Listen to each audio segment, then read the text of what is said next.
जीवन में परेशानियां तो लगे ही रहेगी। एक व्यक्ति था, उसके पास नौकरी, घर परिवार, रुपया पैसा, रिश्तेदार और बच्चे सभी कुछ था। कहने का सार यह है, उस व्यक्ति के पास किसी चीज की भी कोई कमी नहीं थी। अब जीवन है तो कुछ परेशानियां भी थी उसके जीवन में, जिससे हर पल वह जूझता ही रहता था। वह किसी भी तरह अपनी परेशानियों से मुक्ति चाहता था कि जीवन में सुख शांति से रह सके। एक बार किसी ने उसे बताया कि नगर सीमा पर कोई बहुत बड़े संत ठहरे हुए हैं, जिसके पास हर समस्या और प्रश्न का हल है। इतना सुनते ही वह व्यक्ति भागा भागा संत की कुटिया में पहुंचा। वहां भीड़ बहुत होने के कारण उसकी बारी आते आते रात हो गई। उसने संत से पूछा, बाबा मेरे जीवन की परेशानियां कैसे खत्म होगी?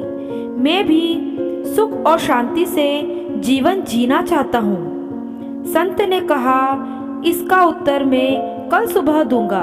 तब तक तुम एक काम करो, मेरे साथ जो ऊँटों का रखवाला आया था वो बीमार हो गया है। तुम आज की रात ऊँटों की देखभाल का जिम्मा ले लो। जब यह सभी ऊँट सो जाए तब तुम भी सो लेना। सुबह वह व्यक्ति संत के पास पहुंचा और कहने लगा, मैं तो रात भर जगा रहा, सो ही नहीं पाया। कभी कोई ऊँट खड़ा हो जाता तो कभी कोई।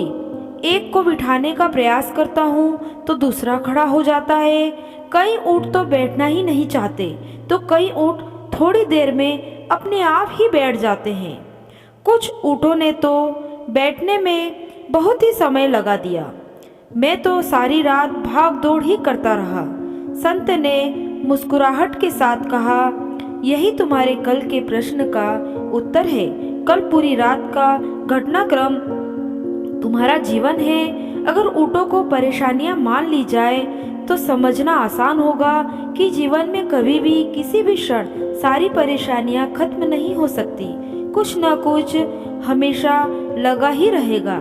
लेकिन इसका अर्थ यह बिल्कुल नहीं है कि हम जीवन का आनंद ही ना लें। हमें समस्याओं के बीच रहते हुए भी सुख के पल खोजने होंगे।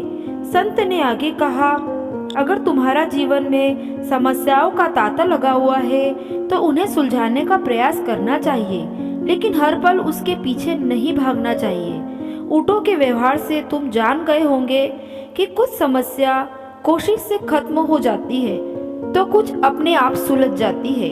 कुछ पे कोई असर नहीं होता और कुछ समय के साथ धीरे धीरे सुलझ जाएंगी। लेकिन इस बीच कुछ नई समस्याएं भी जन्म लेंगी, जिनका सामना भी ऐसे ही करना पड़ेगा और इस तरह जीवन चलता ही रहेगा।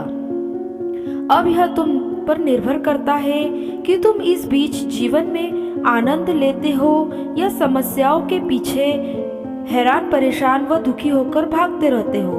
दोस्तों, आपको हमारी यह कहानी कैसी लगी हमें कमेंट बॉक्स में ज़रूर बताएं और हमारे चैनल को लाइक और सब्सक्राइब जरूर करें। धन्यवाद।